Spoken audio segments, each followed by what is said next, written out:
Hello la compagnie, j'espère que vous allez bien. Aujourd'hui, on va parler de l'intention de recherche.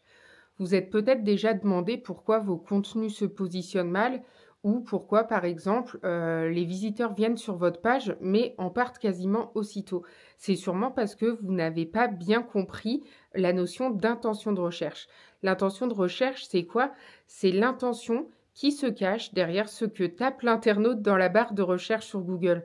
Quand on tape une requête, on peut vouloir différentes choses. On peut vouloir acheter un produit, on peut vouloir aller sur un site internet ou encore obtenir des conseils. Il existe 3 types d'intentions de recherche.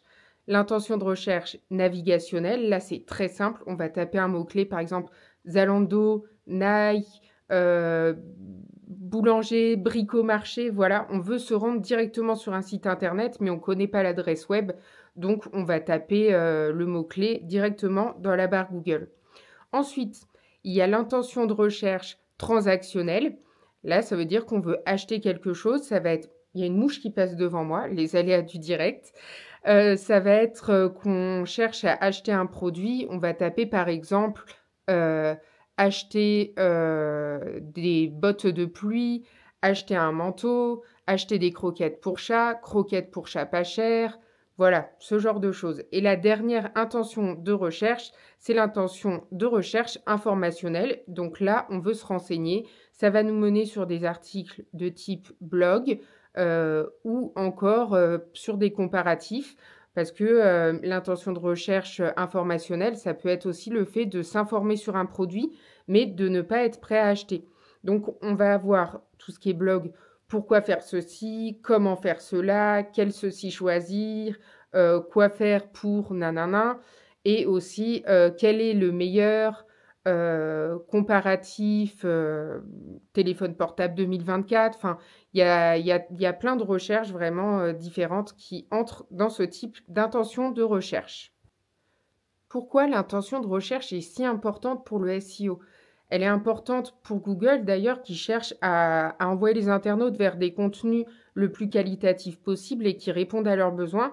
Donc si vous choisissez des mots-clés et que vous créez un contenu qui ne répond pas à l'intention de recherche, par exemple si vous choisissez acheter des croquettes pour chien pas cher et qu'au final vous créez un article de blog, ça va être compliqué parce que les gens qui tapent cette requête veulent acheter des croquettes.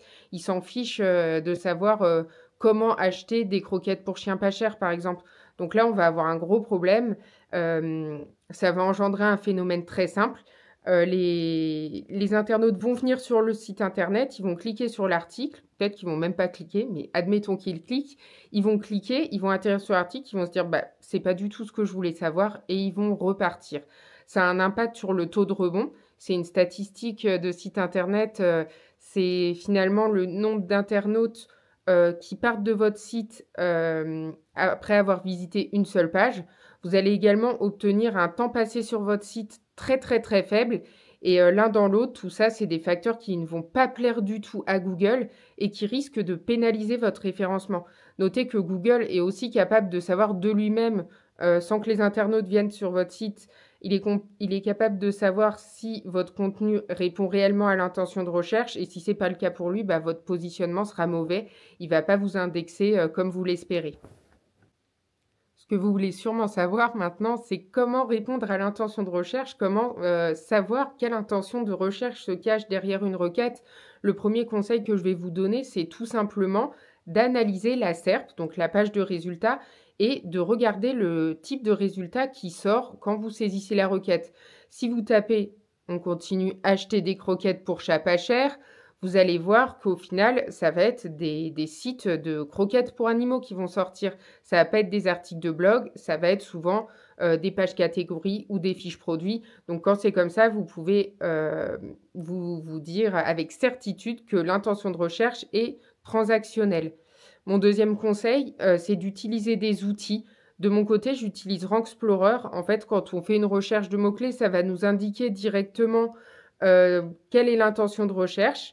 Et il peut même parfois en avoir plusieurs. Donc là, il va falloir faire une analyse et des recherches un peu plus approfondies sur la SERP pour choisir les bons mots-clés et choisir comment vous allez le traiter.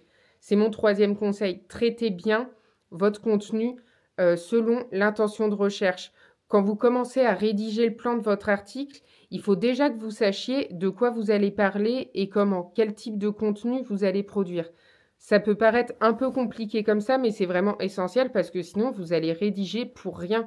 Vous allez rédiger des contenus qui ne vont pas bien se positionner ou, d'ailleurs, ça peut être les deux, qui ne vont pas plaire à l'internaute. Dans tous les cas, ce sera du temps perdu, c'est une très mauvaise idée. Il faut vraiment faire vos recherches avant, quitte à perdre un peu de temps, mais au final, vous sortirez vraiment gagnant en procédant ainsi. Vous savez maintenant ce qu'est une intention de recherche, comment traiter l'intention de recherche, comment savoir quelle intention de recherche se cache derrière ce que tape l'internaute et comment créer du contenu qui répond à l'intention de recherche. Si vous voulez aller plus loin, je vous invite à découvrir mon e-book Game of Ranking dans lequel je vous donne tout un tas de conseils pour optimiser votre référencement Google. Je vous dis à très bientôt pour une nouvelle vidéo.